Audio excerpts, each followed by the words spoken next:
All right, we are headed out to the barn gym. It is a beautiful sunny day. We're gonna hit this chest workout. It's gonna be amazing, but we're gonna talk about consistency today. And here's the reality. You might think that you're lacking consistency, but everybody is consistent. It's just whether you're being consistent in the right things or the wrong things. And so I'm gonna lay out in this video exactly how we're going to define consistency. That way you can take those principles and lay out some action steps for yourself, which I'm gonna help you do, so you can actually start getting the results that you're not getting today. But first, I'm gonna hit this chest workout and then we're gonna get after it.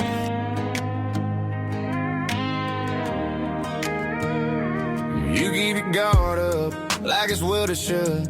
Got a habit of leaving before things get tough. You say you're fine and stare out the window, hands in your pocket, shaking that shadow. I ain't trying to corner you, push you, rush you. Just wanna know what's hiding behind that look you run to. Every time I get close, you freeze like you're bracing for a storm only you can see. But I'm right here. I ain't him.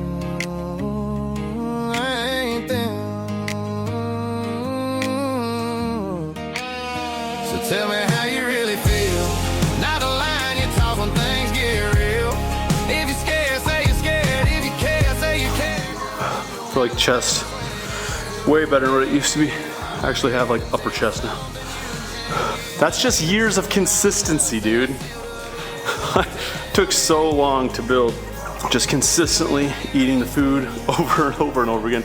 Not stop training. It doesn't mean over the years it's been perfect, but you stack years on top of years on top of years on top of years, and then you actually get the result that you're looking for. But everybody wants it in 3 months or 6 months, and it's not possible.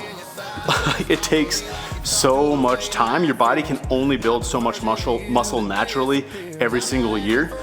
And so if you're training hard, eating enough calories to actually build the muscle, or if you're just trying to be in a deficit, doing it in the correct way with the deficit where you're not such a heavy deficit where you're losing all of your muscle, you have to do it right. You want to be in a minor deficit. That way you're promoting muscle tissue. If you're cutting hard, chances of you losing a little bit of muscle is normal, but we want to mitigate that as much as possible by not going in these really drastic calorie cuts. All right, let's dive into consistency, because this piece is it is one of the top struggles that I get from you guys in the DMs on my Instagram. And I want to help you work through this piece if I'm struggling with consistency, because it's not as hard as you think. So there's 3 steps I want to take you through that are going to help you actually move into a deeper understanding of what consistency is so you can execute on it. The first one is, you guys, is that you need to know that you're already being consistent.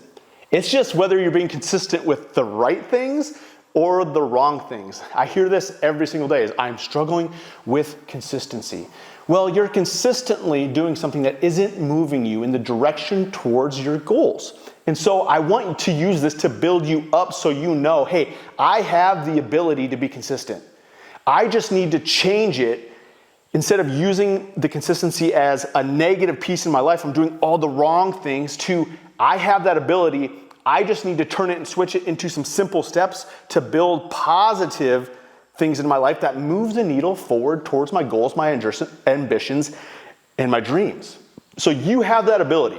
Okay, you have the ability to be consistent. We just need to morph it. That is number 1, is that you already are consistent. Hear me on that. You already are consistent. We just need to be consistent in the right things versus the wrong things. So if your goal is to lose 50 or 60 or 70 pounds, we need to align all of the systems and things in your life to match that. Okay, so that's number 1. The second piece is we actually need to define terms around consistency. Okay, and I'm gonna explain it like this. I was on a call with a gentleman last week, and we were going over where he was at. He was at 330 pounds when he started. he has been stuck at 300 pounds. So he has lost 30 pounds, has been plateaued at 300 for a couple months, cannot get past this. And so I was working through what he was doing in his day. And he told me, I said, hey, tell me about your day of nutrition. And he was like, okay, I do almost the same thing every single day. I have breakfast, I do a couple hard-boiled eggs, some fruit, and an avocado. For lunch, I do like a chicken salad, and supper, kind of the same thing. And I'm like, okay. We continue to talk, and he goes, but sometimes I don't feel like doing the hard-boiled eggs in the morning. And I just do the fruit and avocado. Other days, I do the fruit and avocado, but I don't feel like doing the hard-boiled eggs. And I paused him, I said, hey man, I thought you said you were being consistent. He goes, I am being consistent. And I'm like, well, that's not consistency. You're changing the amounts you're eating every single morning for breakfast. So you're getting a different amount of protein, carbs, and fats. And he stopped and he was really thinking about that. And that's the piece where we need to, in his mind, he was being consistent because he had gotten some results from the previous couple months from that. He had lost that 30 pounds.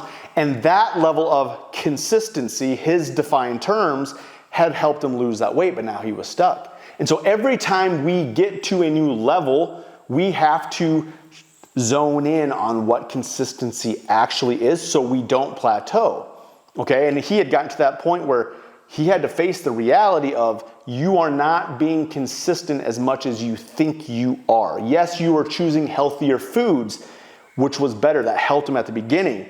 But now it was to the point where he needed to lock in on the amounts he was eating and zone in on that so he could be consistent every morning for breakfast and hit the same amount every day. That is going to take him to the next level. And so for you, it's that same piece. We need to define what consistency means, because you might think it means, hey, I'm going to the gym 3 times a week. And I'm going to take it and be like, well, yes, what are you doing at the gym? Because you could be like, well, some days I'm doing a little bit of cardio and some weights. And I'm like, well, what are you doing for weights? And you're like, okay, I do the preacher curl machine, the leg press, and I always do the 130 pounds on leg press. And it's like, okay, so you're consistently doing that, but you're not doing consistently a routine that's going to push you and progress you forward. So are you seeing the difference in what one definition of consistency could be compared to a definition of consistency that progresses you towards results and that life desired within you that you're trying to achieve? Okay, that's gonna be the big part. That's the number 2, is define terms of what consistency means. And I'll help you define those things.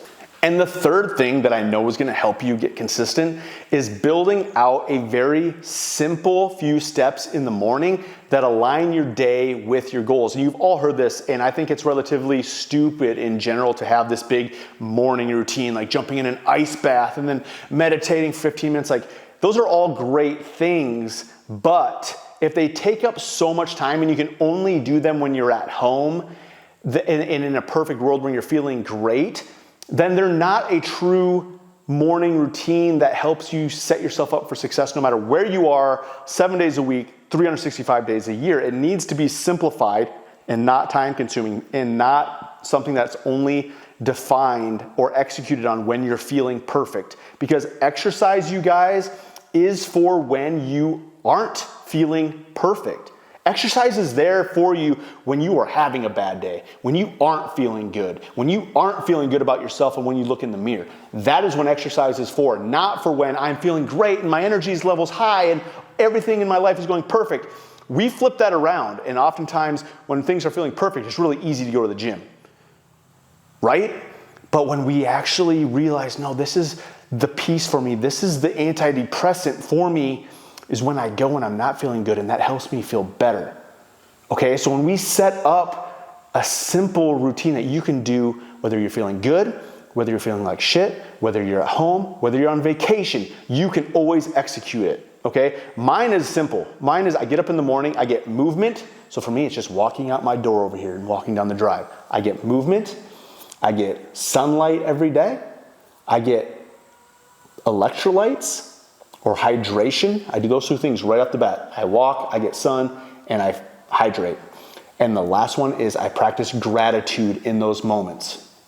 Okay, I've noticed that when I am grateful, I pull myself out of stressing about the future or worrying about something that happened in the past. And I quit ping-ponging back and forth from those two things, and I get very present in the moment, and I understand in my mind then what I need to do right now, right in this day. I can do that if I'm on vacation because it takes me minutes, and it doesn't take me any special equipment to go for a walk, to hydrate, and to practice gratefulness. So if I don't have a gym, my day's not ruined. In fact, I would love to be outside on a mountainside practicing that versus always coming to the gym and relying on the weights. And so set yours up, steal mine if you need to, or set yours up to be, no matter where I'm at, how I'm feeling, I'm able to execute on this simple morning routine. So you guys, 3 basic things to help you actually start setting up and defining so you can be consistent. 1 is you already are consistent, but let's switch it from being consistent on negative or wasteful aspects in our life that aren't helping us move the needle towards your goals and turn that into positive moving actions that actually take you somewhere. Number 2 is you need to define terms around consistency, understanding that what is your being consistent right now in your life isn't moving you forward, and you need to define a new term of what consistency actually looks like that's very specific in everything that you do. And number 3 is build out that realistic morning routine that you can do from anywhere, no matter how you are feeling. These pieces, you guys, are the next level for you to accomplish what you want to accomplish, all right? Take those with you. Drop a comment below on how you're going to be executing on these 3 things and how they are helping you if you come back to watch this video. And remember, live beyond average.